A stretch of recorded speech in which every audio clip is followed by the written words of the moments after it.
자, 오늘은 사도행전 14장 19절로부터 28절까지의 말씀을 보려고 합니다.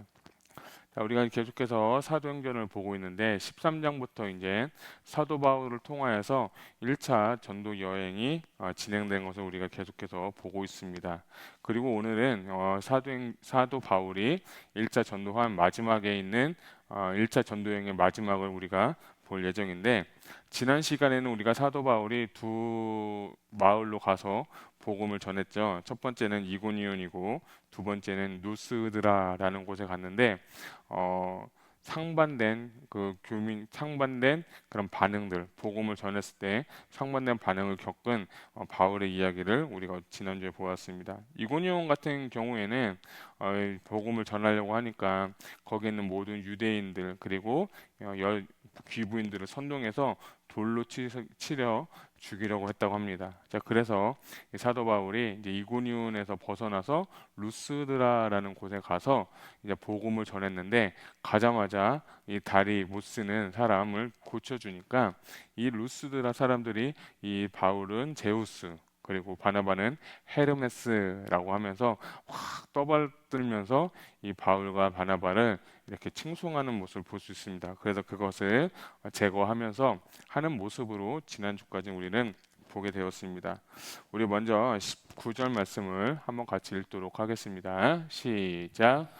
유대인들이 유대인들이 안디옥과 안디옥과 이고니온에서 이고니온에서 와서 와서 무리를 무리를 충동하니 충동하니 그들이 그들이 돌로 돌로 바울을 바울을 쳐서 쳐서 죽은 죽은 줄로 줄로 알고 알고 시외로 시위로 끌어내치니라. 끌어내치니라. 아멘. 자, 아까 제가 말씀드렸죠. 이고니온 같은 경우는 바울을 참 적대시하고 죽이려고 했는데, 루스드라 같은 경우는 사도 바울은 제우스, 바나바는 헤르메스 복음을 전하고 있는데, 갑자기 19절에 보니까 유대인들이 안디옥과 이고니온에 와서 무리를 충동하니 그들이 돌로 바울을 쳐서 죽은 줄로 알고 시외로 끌어내치니라 라고 하면서, 제가 이 19절을 보면서 이거 뭔가 좀 이상한데 루스드라가 이렇게 바울을 참 환대하고 좀 좋아하고 이렇게 참 좋아하는 그런 상황인데 왜 이러니까 하고 좀 충격적인 말씀이었어요, 저한테는. 자, 그래서 우리가 한번 지도를 먼저 한번 보도록 하겠습니다.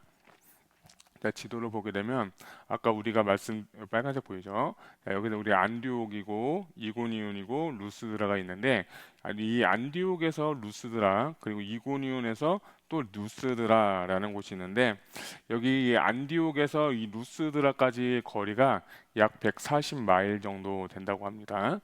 그리고 여기 이고니온에서 또 루스드라라는 곳은 약 30마일 정도가 되는 거리인데, 여러분 이 안디옥 여기는 이제 BCD의 안디옥이고 여기는 보면 수리의 안디옥이에요. 수리아가 써 있죠? 수리의 안디옥인데, 이 BCD의 안디옥에서 루스드까지 오려면 아까 제가 말씀드린 것처럼 약 140마일 정도가 걸린다고 했는데, 자, 제가 어디서 왔죠?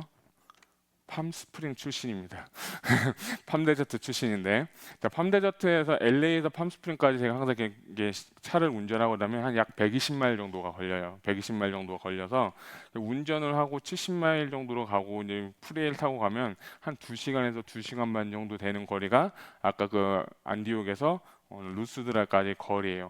자, 그 당시는 차가 없었으니까 이 유대인들이 이 안디옥에서 이 루스드까지 오는 때 걸리는 시간이 걸어서 약 한 2주 정도가 걸렸다라고 이렇게 학자들이 얘기를 하더라고요. 그러니까 유대인들이 사도 바울을 이 루스드라까지 140마일이나 되는 그 거리를 걸어와 가지고 돌로 쳐서 죽이려고 했다는 거예요. 그리고 또 어디에서도 아까 말씀드렸던 이고니온이라는 곳에도 약 40마일, 30마일이 걸려서 그곳에 있는 모든 유대인들이 이 누스드라에 집결을 해서 이 누스드라 사람들을 충동해서 이 사람들을 죽이려고 했다라고 합니다. 그래서 이 19절 말씀에, 아니 왜 루스드라 사람들이 왜 태도가 바뀌었을까? 아니 결국 정말 제우스고 헤르메스라고 하면서 좋아했던 사람이 이 유대인들의 말을 듣고 왜 변했을까? 그리고 그 당시에는 그 루스드라는 땅에는 유대인도 그렇게 많지가 않았거든요. 회당도 거의 없었을 뿐더러 유대인도 없었기 때문에 이 사도 바울이 복음을 잘 전하고 가르치고 하나님의 말씀대로 살 수 있는 아주 좋은 선교지인데, 이 유대인들이 이 2주를 걸려서 30마일, 40마일 또 120마일을 걸려서 왔는데 이거를 좀 제가 연구를 해보니까 이것은 신화하고도 좀 연관이 있습니다. 자, 아까 말씀드렸죠. 사도 바울은 뭐라고 부른다고요? 제우스. 바나바는 뭐라고 부른다고요? 헤르메스. 자, 이게 다 고대 그리스 신화의 신들의 이름이에요. 자, 그러니까 그 루스드라는 곳은 신화, 그 당시 이제 로마 황제 숭배 사상 이전에 그리스 사상과 그리스 신화가 팽배했던 곳이에요. 그래서 이 사람들이 뭘 했냐면 그곳에 그리스 그 땅에 12개의 신전도를 짓고 신전에 그 제우스상, 뭐 에르메스상 쭉쭉쭉 났고 또 신전을 지으면 신전에서 일하는 사제들이 있을 거 아니에요? 사제들도 있고 또 사제들을 돕는 사람들도 있고 또 그 건물을 관리하는 건물자도 있었고 그 사람들에게 있었던 또 관광객들이 오면 관광객들에게 팔려고 하는 뭐 기념품도 있었을 것이고 또 그 신들한테 절을 하거나 신들한테 경배하면 또 헌금을 이렇게 하겠죠. 우리 표현대로 하면.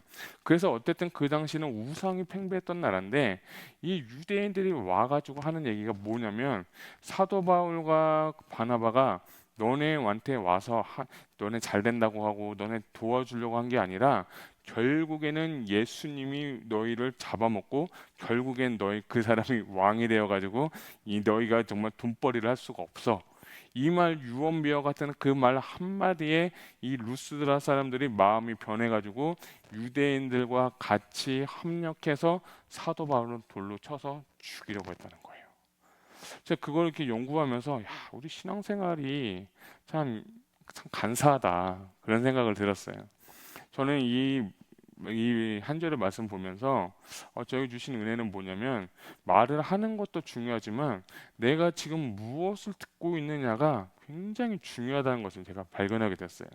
말하는 것도 너무 중요한데 내가 듣는 거 오늘 내가 어떤 사람들부터 어떤 환경으로부터 미디어를 통해서든지 간에 무슨 이야기를 듣는지 간에 그것이 나의 삶을 좌우하고 내 생각과 내 언어와 내 행동 스타일, 라이프 스타일을 결정한다는 것에 저는 너무나도 참 충격을 받았어요.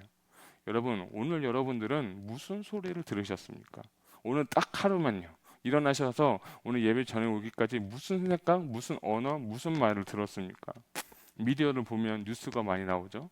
또 사람들을 보게 되면 뭐 정치 얘기도 하죠. 또 교회 분들 보면 뭐 교회 은혜 받는 얘기도 하시죠. 좋은 얘기도 들으셨고 은혜 받는 얘기도 들었고 도전 받는 얘기도 들었지만 그보다도 안 좋은 얘기들도 심심치 않게 들었을 거예요. 그래서 여러분 말하는 것보다 더 중요한 건 듣는 거예요. 듣는 걸 여러분 주의하시기 바랍니다. 여러분이 할 수만 있으시면 듣는 것을 여러분들이 가려서 좀 들었으면 좋겠어요. 루스드라 사람들은 믿음이 그렇게 없었어요. 이 믿음이 없으니까 이 유대인들에게 온 그 한마디 때문에 그 말을 듣고 선동당해서 지금까지는 신처럼 모셨던 그 사람을 돌로 쳐서 같이 합작해서 그 죽이려고 했다는 거예요. 또 반대로 이 루스드라 사람들은 그렇다고 칩시다. 이렇게 선동당해서 아직 믿음이 연약하니까 복음의 뿌리가 깊이 내리지 않았으니까 이 사람들은 이렇게 선동당할 수도 있다고 칩시다. 자, 그런데 유대인들을 여러분 생각했으면 좋겠어요. 먼저 신명기 17장 5절에 보면 이런 말씀이 있어요. 너는 그 악을 행한 남자나 여자를 내 성문으로 끌어내고 돌로 쳐 죽이라 라는 말씀이 있어요. 제가 이 말씀을 드린 이유는 뭐냐면 유대인들은 율법을 지키는 사람이에요. 하나님의 말씀을 지키는 정통 유대인들이에요. 자, 그런데 이 사람들이 하나님의 말씀을 거역해서 성 안에서 사도 바울을 죽이려고 했어요. 이해 가시죠? 사도 바울을 그냥 성 밖으로 끌어내서 돌로 쳐서 죽여야 되는데 성 안에서 그냥 자신의 욕심, 시기심과 증오심에 눈이 먼 이 유대인들이 사도 바울을 돌로 쳐서 죽이려고 할 거예요. 근데 우리가 잘 알듯이 스데반 같은 경우는 성 밖으로 이렇게 끄집어내서 이 스데반을 돌로 쳐서 죽였는데 여기에 있는 이 유대인들은 하나님의 말씀도 알고 법도 알고 계명도 지키고 절기도 지키고 헌금도 하고 금식도 하는 이 사람들이 시기심과 증오심에 눈이 멀어가지고 사도 바울을 성 안에서 죽이려고 했던 거예요. 이것도 보면서 이 루스드라 사람은 듣는 것에 약점이 있지만 이 유대인들은 자신의 이권들, 자신의 그 어떤 아젠다가 맞지 않으면 자신의 그 하나님의 법도 잊어가면서 뭔가 안 좋은 일, 살인죄를 지는 것을 보면서 야, 이것이 진짜 왜 이런 일이 일어났을까 하는 것을 보게 됐어요. 참 여러분, 저는 여러분들이 이 두 가지의 부류의 사람이 안 됐으면 좋겠어요. 유대인이라고 하면 우리 예수 믿는 사람이라고 하면 서로 사랑하고 서로 격려하고 아껴주고 축복해 줄 수 있는 그런 은혜들스러운 말을 하시기를 주님의 이름으로 축복합니다. 정말 말 한마디로 공동체를 살리는 것이고 가정을 살리는 것이고 여러분의 영혼을 살리는 겁니다. 여러분 듣는 것을 가려하십시오. 부정적인 얘기 하시는 분이 있다면 죄송합니다 라고 해서 자리를 피하시든지, 여러분이 좀 그걸 막을 수 있다면 그 말은 제가 듣고 싶지 않습니다 라고, 왜 내 영혼을 지키기 위해서는 이 부정적인 말도 안 들을 수 있는 거, 이것도 저는 훈련인 것 같아요. 그런데 신기한 게 뭐냐면 좋은 얘기는 잘 퍼지지가 않는데 미담은 늦게 퍼지는데, 희한하게 안 좋은 소리는 쥐도 새도 모르게 가는 것 같아요. 뭐 저는 그런 경험했는데, 어쨌든 중요한 건 뭐냐면 우리가 말을 할 때 잘하고 듣는 것도 잘했으면 좋겠어요. 여러분 말 한마디로 사람을 살리고 말 한마디로 죽일 수 있다는 거 꼭 기억했으면 좋겠어요. 그래서 혀를 쓰기 좋아하는 자마다 하나님 기뻐하지 않는다고 했어요. 잠언서에. 그러니까 여러분의 언어 생활을 잘할 수 있기를 주님의 이름으로 축복합니다. 자, 우리 20절을 한번 보도록 하겠습니다. 같이 읽겠습니다. 시작. 제자들이 둘러섰을 때에 바울이 일어나 그 성에 들어갔다가 이튿날 바나바와 함께 더베로 가서. 아멘. 자, 19절 하반부에 보면 바울을 쳤는데 그 사람들은 죽은 줄을 알고 시외로 끌려가서 이제 사도 바울의 전도 사역은 끝이 나는구나라고 저는 그렇게 생각을 했습니다. 그런데 20절을 보니까 죽은 줄을 알았던 사람이 이튿날 돼서 어떻게 되냐면 바울이 어떻게 됐어요? 일어났다라고 했어요. 저는 이 말씀이 진짜 중요한 말씀이에요. 일어난다는 게 중요한데 이 단어가 다른 헬라어로 쓰였고, 일어나라는 헬라어가 마태복음 28장 19절부터 20장 18절부터 19절까지 있는데 한번 같이 읽도록 하겠습니다. 시작. 보라, 우리가 예루살렘으로 올라가노니 인자가 대제사장들과 서기관들에게 넘겨짐에 그들이 죽이기로 결의하고 이방인들에게 넘겨주어 그를 조롱하며 채찍질하며 십자가에 못 박게 할 것이나 제3일에는 살아나리라. 아멘. 자, 이 말씀은 예수님의 죽으심과 부활을 하는 말씀인데, 마지막 절에 살아날 것이다 라는 단어하고 오늘 20절에 있는 일어나라는 단어가 헬라어 단어가 똑같은 단어예요. 그러니까 여기서 일어난다는 것은 누웠다 일어났다, 아침에 잠에서 깨서 일어난다는 그런 일반적인 일어나는 의미도 있지만, 더 깊은 의미는 뭐냐면 죽음에서 일어날 때 쓰임던 단어가 바로 이 사도 바울이 경험한 하나님의 말씀인 거예요. 그러니까 사도 바울은 하나님의 복음도 경험하고 십자가도 경험하고, 오늘 이 1차 전도 여행에서 이 사도 바울이 경험한 건 무엇이냐면 내가 십자가에서 죽고 예수님의 하나님의 능력으로 말미암아 부활을 경험해서 일어나게 되었다는 거예요. 그러니까 저는 이 말씀 보면서 와, 진짜 이 사도 바울의 정말 하나님께서 이런 일을 통하여서 쓰시는구나. 죽음도 경험한 뿐만 아니라 부활도 경험하면서 사도 바울이 메시지를 전하는 데 있어서 십자가와 부활을 증거하는데, 이 사람이 지식으로 받은 것도 아니고 이 사람이 경험한 것도 아니고 이 사람이 진짜 하나님의 말씀 십자가와 부활을 경험함으로써 이 사람에게 복음의 능력이 그로부터 흘러나오게 된 것을 여러분 주목하시기 바랍니다. 중요한 건 하나님께서 이 사람을 1차 전도 여행 때 죽일 수도 있었지만 하나님께서 이에게 기적적으로 일으키신 그 하나님의 능력이 오늘 저와 여러분 가운데 있기를 축복합니다. 반드시 이 능력을 여러분들이 경험하셔야 되는 거예요. 그래서 이 사람이 피가 나고 힘이 들어도 다시 복음의 능력으로 일어나서 어디로 갔냐면 더베라는 곳을 간 거예요. 우리 지도를 한번 다시 볼까요? 자, 아까 본 것처럼 여기가 루스드라는 곳인데 이 루스드라에서 죽을 수밖에 없고 힘들어서 이제 피 터지는 그 상태. 여러분 죽은 사람이 피도 막 흘리고 상처도 나고 다리도 부러질 수도 있고 팔도 부러질 수도 있고 눈도 퉁퉁 부은 그 상태에서 이제 바울이 하나님의 능력으로 일어나서 이 루스드라에서 더베까지로 갑니다. 자, 이 루스드라에서 더베까지의 거리가 얼마면 약 90마일이라는 세월이 90마일이랑 걸리는 거예요. 아까 팜스프링은 120마일이라 2시간이라고 했고 걸어서는 2주라고 했으니까 이 거리를 복음 일어나서 루스드라에서 더베까지 가는데 제가 처음에 이 본문을 읽을 때 무슨 생각을 했냐면 야, 루스드라에서 더베까지 갈 때 나는 어떻게 했을까? 그 생각을 한번 제가 해봤어요. 그러니까 딱 한 번 읽을 때 처음 읽을 때 루스드에서 더베까지 가면서 저는 이런 생각했을 거예요. 이거 때려쳐야겠다.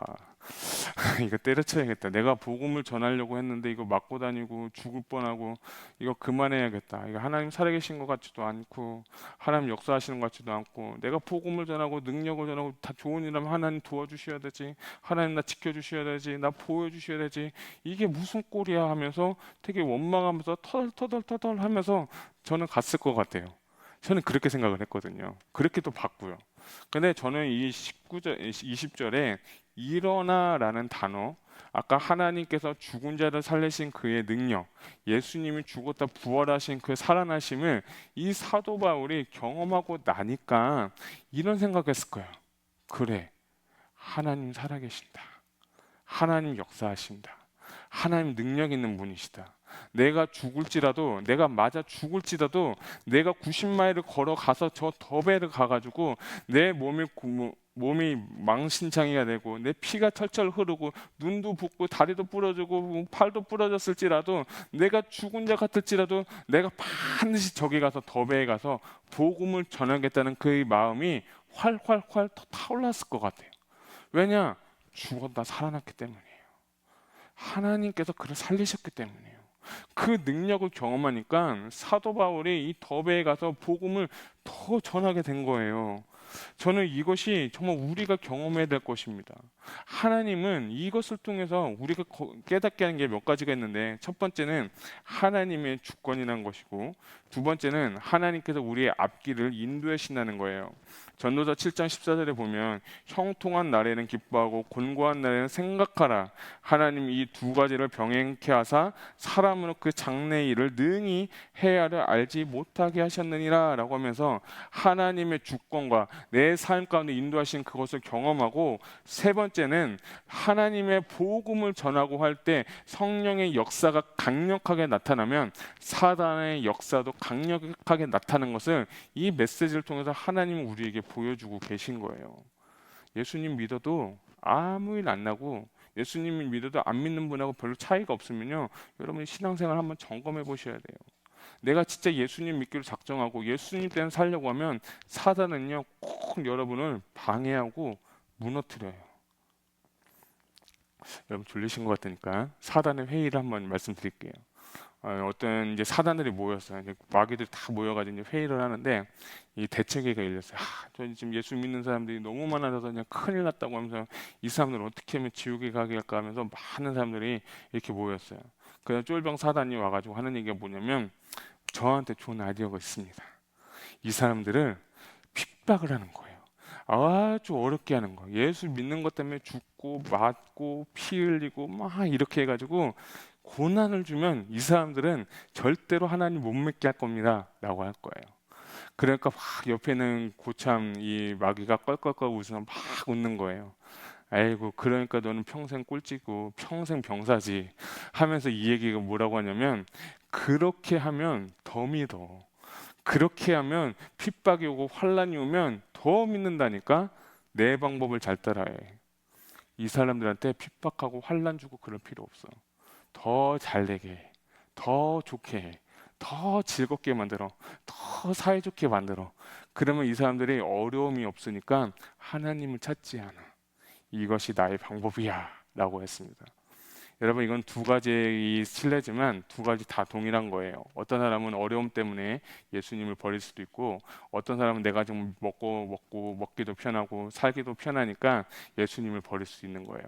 둘 중에 여러분은 어디입니까? 여러분 어려움이 있는 분 하나님의 시험이 있고 사단의 시험이면 이기시면 하나님께서 반드시 여러분 전리품 주십니다. 여러분 제가 먹고 살만하고 좀 평안하고 즐거운 건요. 여러분 잘 점검해서 이거 진짜 위험한 거예요. 정말 내가 하나님 안에서 즐거워 화평과 기쁨을 누리지만 내가 육신의 만족과 육신의 그 기쁨을 누리면 이건 여러분 점검해 보셔야 돼요. 내가 하나님 안에서 즐거워하는 거지 육신의 즐거움인지를 여러분 점검하셔야 돼요. 그래서 성령님의 역사가 강력하면 사단의 역사도 강력하다는 것을 볼 수가 있는 거예요. 그래서 사도 바울은 깨달은 거예요. 네 번째는 사명자, 하나님께서 부르신 사람은 사명을 이루기 전까지는 절대로 그 사람을 부르지 않습니다. 사도 바울의 사명은 뭐냐면 이방인들에게 복음을 전하는 거예요. 왜 이방인들에게 복음을 전하냐면 자신의 종족인 유대인이 구원을 받게 하기 위해서 이방인들이 구원을 받으면 이 유대인들이 시기나게 해가지고 하나님을 믿게 하기 때문에 이 사도 바울의 사명은 뭐냐면 내가 하루속히 하나님의 복음을 이방 사람들에 전하고 또 전하면 내 종족 유대인들의 얼마를 내가 구할 수 있겠다는 그 신념 하나로, 그 믿음 하나로, 비전 하나로, 소명 하나로 맞으면서도 죽은 고비를 넘기면서도까지도 그는 복음을 전하게 된 거예요. 저는 그래서 오늘 설교 제목은 당신의 사명은 무엇입니까? 사명자, 당신의 사명이 무엇인지, 여러분의 콜링이 무엇인지를 한번 물어보고 싶었어요. 여러분의 사명이 무엇입니까? 그냥 세상 사람들처럼 잘 되고 잘 먹고 잘 키우고 좀 좋은 집 사고 좋은 차 타는 게 여러분 사명인가요? 물론 그것도 하나님 복 주시면 하는 거죠. 그런데요, 예수님 믿는 사람은 세계관과 물질관이 반드시 바뀌어야 돼요. 왜 하나님 나에게 건강을 주셨는지, 왜 하나님 나에게 물질을 주셨는지 다 하나님 나라 위에서 쓰라고 여러분에게 주신 겁니다. 사도 바울은 자신이 갖고 있는 모든 것을 다 버렸어요. 모든 것을 다 버린 다음에 예수를 아는 지식이 가장 고상합니다고 하면서 주와 복음을 위해서 힘썼다는 거예요. 저는 이 말씀 보면서 참 부끄러웠어요. 참 하나님 앞에 죄송스러웠어요. 우리가 사역을 한다고 하면서 하나님 일을 한다고 하면서 내가 저것 때문에 힘들어, 저것 때문에 불편해, 저것 때문에 스트레스 받아, 막 이런 게 가끔 제 마음가운데 있거든요. 근데 사도 바울은 진짜 죽을 뻔했다니까요. 맞아서 죽을 뻔했다니까요. 그래서 제가 이 사도 바울의 모습을 보면서 내가 받는 스트레스, 내가 받는 고통은 이 사도 바울이 했던 그 어려움하고는 비교할 수도 없겠다. 명함 내밀 수도 없겠다. 하늘나라 가서 상급을 달라고 할 때 이 사도 바울이 어떤 상급을 받는지 모르겠지만 이분이 받는 상급하고 내가 받는 상급은 잽도 안 되고 비교할 수도 없겠다는 생각이 들었어요. 그런데 우리는 조금 힘들고 조금 괴롭고 조금 불편하면 원망하고 불평하고 따지기 좋아하고 우리 그러지 않습니까? 여러분 부탁드립니다. 우리가 정말 주와 복음을 위해서 각오하고 성령 충만함으로 정말 열심히 복음을 전하고 하나님 나라 위에 쓰임 받는 여러분 되시기를 축복합니다. 고난은 여러분 유익이라고 했습니다. 이 고난의 삶을 통과하면 하나님이 반드시 전리품을 주십니다. 사도 바울은 이 갈라디아 교인들한테 서신서를 쓰면서 이렇게 얘기합니다. 내가 내 몸에 예수의 흔적을 가졌노라라고 했습니다. 여러분 예수님 믿으면서 예수님의 흔적이 있어야 돼요. 예수님의 그 스티그마, 예수님의 그 흔적이 반드시 있어야 돼요. 여러분이 예수님의 흔적이 있습니까? 내가 예수님 때문에 고난받고 예수님 때문에 힘들고 예수님 복음 전하다가 너무 고통스러운 것을 지금은 아무도 몰라줘요. 난 너무 힘들어요. 그렇지만 하나님이 여러분 반드시 보고 보상하십니다. 사도 바울은 당당하게 나는 이 고난과 역경을 통해서 나는 예수 그리스도의 흔적을 가졌다라고 고백을 했습니다. 우리에게 필요한 것은 바로 예수님의 흔적인 거예요. 주와 복음을 위해서 하나님 나라 확장을 위해서 내가 만난 하나님 전하고 싶다가 돌에 맞고 위험도 당하고 오해도 받고 고난도 받을지라도 이것을 기뻐했다는 겁니다. 오늘 사도 바울이 원하는 이 고난이 나의 고난이 되고 주님이 받으신 고난이 나도 그분과 함께 동참함으로 그 고난에 참여할 수 있는 여러분 되시기를 바랍니다. 그런 자가 바로 예수님의 사람이에요. 그런 자가 바로 예수님의 제자인 것입니다. 단순하게 머리로 부활을 체험하는 것이 아니라 하나님의 복음을 경험하고 십자가에서 나를 죽으신 예수 그리스도의 대속의 은혜와 나를 죽은 자 가운데 살리신 하나님의 부활의 능력을 여러분 반드시 경험하시길 바랍니다. 이것이야말로 기독교인의 정체성을 가진 것입니다. 그래서 사도 바울은 이 경험을 했습니다. 죽고 산, 살고 죽고 죽음과 부활을 경험한 이 사도 바울은 그 마음간에 더더욱 확신을 갖고 그렇구나, 복음을 더 전해야겠다라는 것입니다. 하나님은 여러분 우리 모두에게 사명을 주셨습니다. 그 사명을 이루셔야 됩니다. 그 사명을 반드시 발견하시고 하루도 허투루 보내지 말고 하나님의 뜻을 위해서 살아가시기를 바랍니다. 하나님께서는요, 우리에게 비전을 주셨어요. 하나님께서 묵시가 없으면 백성이 방자히 행한다고 했어요. 묵시는 뭡니까? 환상이 될 수 있고요, 비전이 될 수 있고요, 소망이 될 수 있고, 꿈이 될 수 있고, 여러분의 소명이 될 수 있는 거예요. 그 소명을 모르면 하루를 살아도 의미가 없는 거예요. 내가 왜 살아야 되지? 내가 지금 뭐 하는 거지? 이러다가 하나님 언제 날 부르실까? 이렇게 사는 게 아니라 내게 주신 맡겨진 가정, 나에게 주신 직장, 나에게 주신 비즈니스, 내게 주신 자녀를 위해서, 안 믿는 영혼을 위해서 간절하게 복음을 전할 수 있는 그 불타는 열정의 마음이 우리 안에 있기를 주님의 이름으로 축복합니다. 이 마음이 회복돼야 돼요.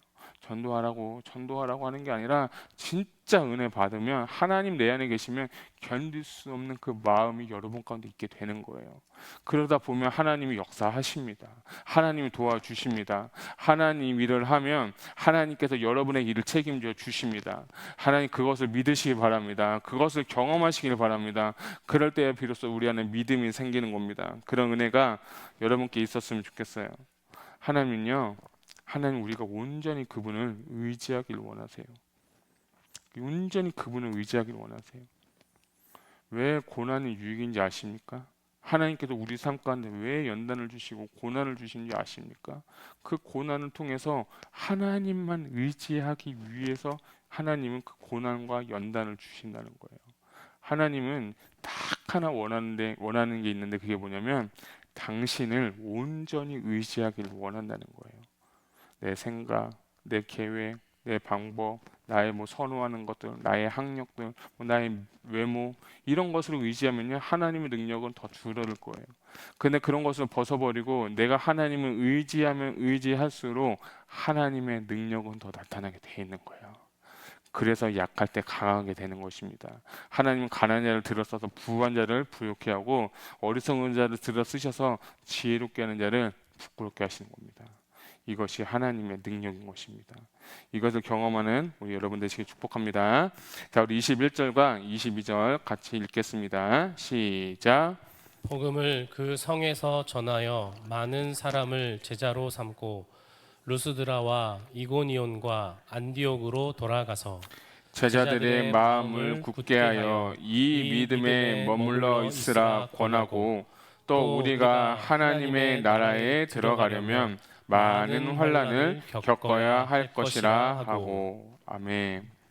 자, 루스드라에 가서 복음을 전하고 이제 다시 백을 해서 다시 루스드라, 이고니온, 그리고 저 멀리 아까 그 있었던 140마일 떨어졌던 안디옥까지 가서 다시 이 사람들을 만나게 됩니다. 가서 이 안디옥까지 가서 하는 게 뭐냐면 22절에 보면 첫 번째는 제자들의 마음을 굳게 하다라고 하는데, 다음 슬라이드 한번 보여주시면 좋을 것 같아요. 이게 굳게 하다는 게 헬라어로 에피스테리 존테스라고 하는데, 발음도 어렵죠? 에피스테리 존테스인데 굳게 하다라는 뜻인데, 이게 두 가지의 단어가 있어요. 에피라는 단어가 있고 스테피 존스라는 단어가 있는데, 에피라는 단어가 붙어가지고 단순히 세워주고 단순히 이렇게 일으켜주는 게 아니라 완벽하게 에피라는 단어를 써서 더 강력하게 이 사람을 믿음에서 굳게 하라라는 거예요. 그런데 이게 지금 이 어원에 제가 재밌는 건 뭐냐면, 굳게 하다라는 게 그냥 일반적으로 굳게 하다 하는 게 과거형으로 끝난 게 아니라 현재 진행형으로 굳게 하라라고 장로들한테 이야기하고 있는 거예요. 이 사도 바울이 하는, 이분들에게 권면하는 건 뭐냐면, 믿음에서 여러분이 굳게를 하되 어제 굳게 한 것으로 만족하지 말고 오늘도 지금 현재 진행으로서 하나님의 그 믿음을 굳게 하라라고 하는데, 죄송한데 마음을 굳게 하라고 했는데, 결국 무릇 지킬 만한 것보다 네 무엇을 지키라? 마음을 지키라는 거예요. 첫 번째 하는 것은 뭐냐면 하나님께서 주신 마음을 굳게 지키라, 굳게 하라라고 하는 것이고, 두 번째는 믿음에 머물러 있으라라고 하는데, 이게 헬라어로 보게 되면 헬라어로는 엠메네인이라고 하는데, 이 엠메네인 뜻은 뭐냐면 머물러 있으라라는 뜻도 있지만 인내하면서 머물러 있으라라는 뜻이에요. 그러니까 이 사도 바울이 이 안디옥에 가서 마음을 굳게 하고 믿음에 머물러 있을 때 인내하면서 이 믿음을 굳게 지키라라고 이 사도 바울이 권면하고 있는 것을 볼 수 있습니다. 그러니까 믿음은 정말 지키고 마음을 지키고 인내하면서 기다리면 하나님이 역사하십니다. 믿음은요 인내예요. 이 아브라함도 믿음으로 약속으로 이 이삭을 받은 후에 인내하고 기다렸더니 하나님께서 약속대로 그에게 이삭을 주신 것처럼 우리가 힘들고 어려워도 핍박이 오고 유혹이 올지라도 믿음으로써 반드시 승리하고 인내하는 여러분 되시기를 바랍니다. 자, 그 다음에 22절 하반부에 보면 또 우리가 하나님의 나라에 들어가려면 많은 환난을 겪어야 된다라고 합니다. 여러분 환난 좋아하시는 분 있으세요? 핍박 좋아하시는 분 있으세요? 그런데 이 사도 바울이 뭐라고 하냐면 하나님 나라에 들어가는 조건이 있는데 그게 뭐냐면 많은 환난을 겪어야 된다라고 했어요. 저는 이 말이 참 와닿진 않더라고요. 그런데 이 환난이라는 단어가 헬라어로 보면 들립시스라고 하는데 이 말의 어원의 뜻이 뭐냐면 여러분들이 이제 농촌에 사셨겠지만 여러분 그 벼 있잖아요. 벼를 바로 밥을 해 먹을 수 있어요? 못하죠. 그거를 또 탈곡기 같은 거 돌려가지고 벼에서 뭐를 얻죠? 쌀을 얻죠. 그것처럼 탈곡기를 돌리는 그 행위가 뭐냐면 환난과 핍박이라는 거예요. 그것이 들립시스라는 거예요. 그러니까 하나님께서는 우리가 우리 모습으로 죄된 모습으로 가는 게 아니라 하나님께서 우리의 십자가에서 죽으시고 내가 들립시스 하는 환난과 역경 이 탈곡기를 변화하는 그 과정을 통해서 하나님은 내 마음과 생각과 뜻과 모든 내적 외적인 것을 다 탈곡시킨 후에 알곡이 되었을 때 그때 어디 가냐 천국에 들어갈 수 있다고 사도 바울은 이야기하고 있는 거예요. 자, 그런데 이것을 이해하기 위해서는 여러분 민수기를 한번 생각해 볼게요. 민수기는 하나님께서 이스라엘 백성을 출애굽시켜 가지고 40년 동안 광야의 길을 진행한 내용을 적은 책이 바로 민수기예요. 자, 민수기에서 보게 되면 우리가 잘 알듯이 여호수아하고 누가 가나안에 들어갔죠? 그렇죠, 갈렙.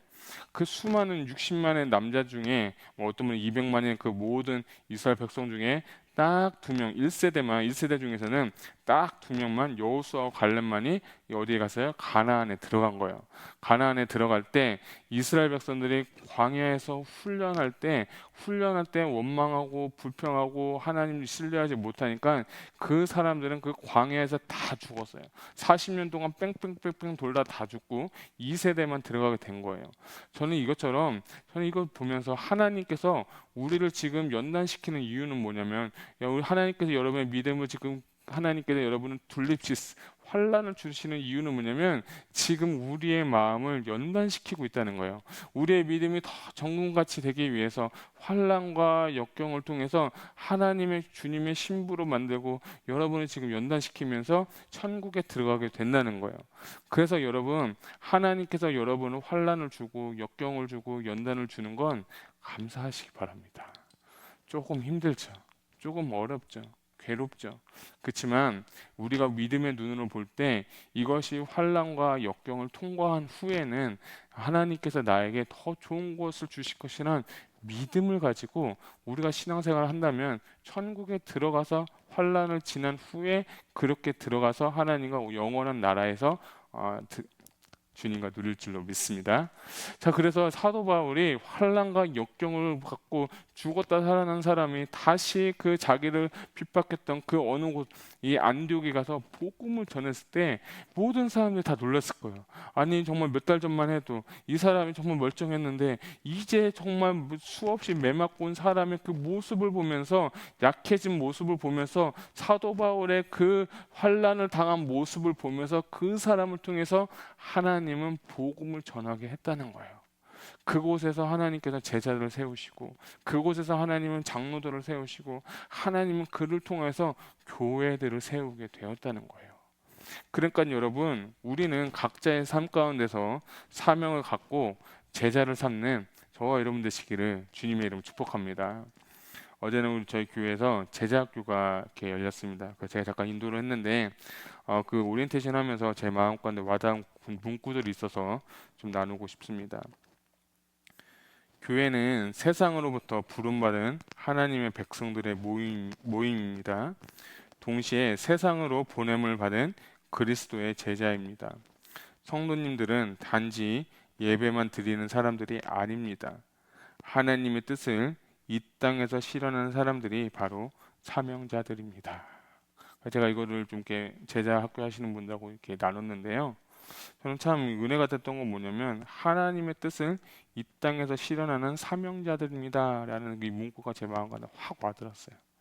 하나님은요, 여러분을 이 땅에 보내실 때 분명히 목적이 있어요.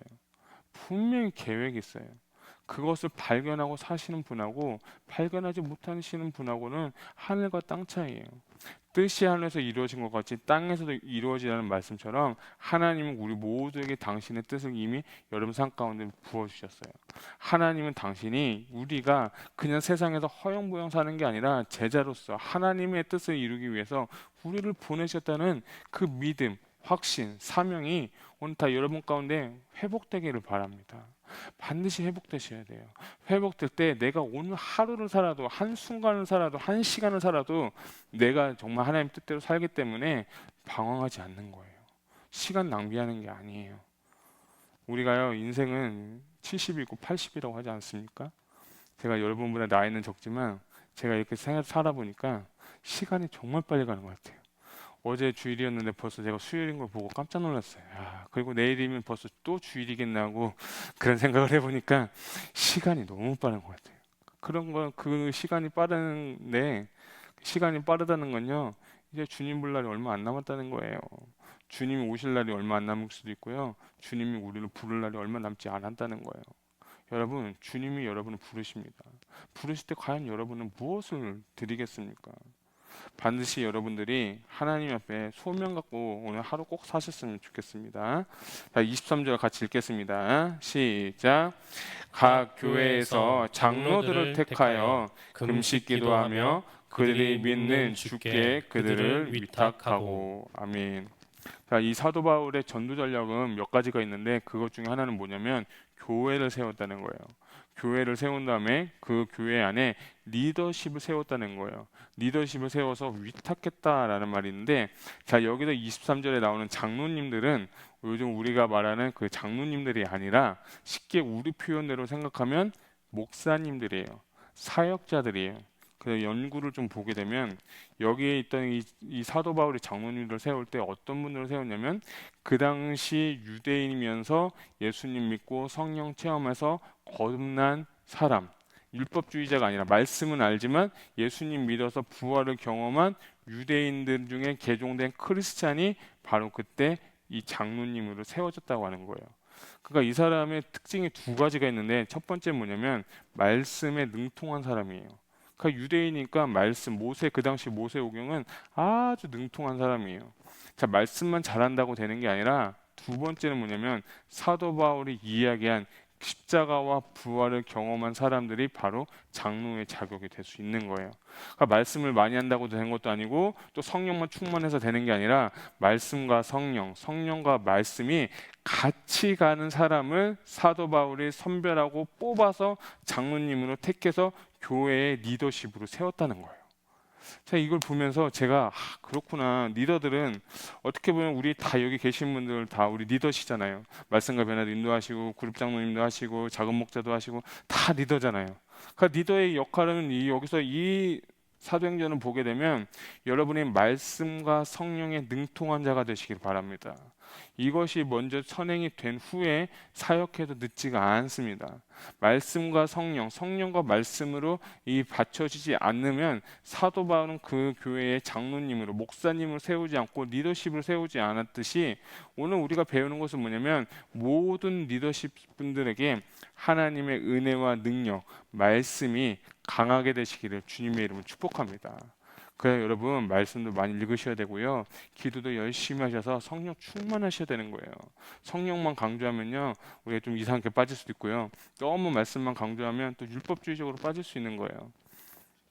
그렇기 때문에 여러분들 성령과 말씀으로 이 기둥을 굳게 잡고 흔들리지 않는 믿음에서 여러분 리더십으로서 승리하시기를 축복합니다.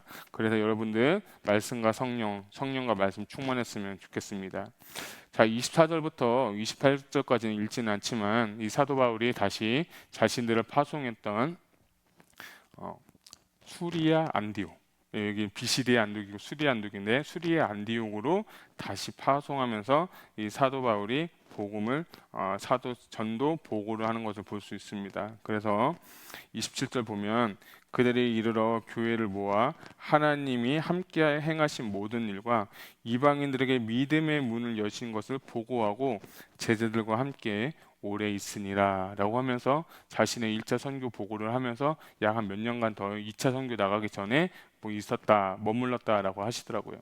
저는 이걸 보면서 이런 마음이 들었어요. 우리가 언젠가 하나님 앞에 설 때 무엇을 보고할까? 여러분 하나님이 여러분에게 이제 언젠가 하나님 앞에 설 텐데 너 뭐 하다 왔어? 두진아 너 뭐 하다 왔니? 라고 물어볼 때 뭘 보고할 수 있을까? 여러분 하나님께 뭘 보고할 수 있을까요? 지금 당장 뭐 그럴 일 없겠지만 하나님 날 지금 부르면 여러분 하나님께 뭘 보고하실 거예요? 하나님께 뭘 드릴 거예요?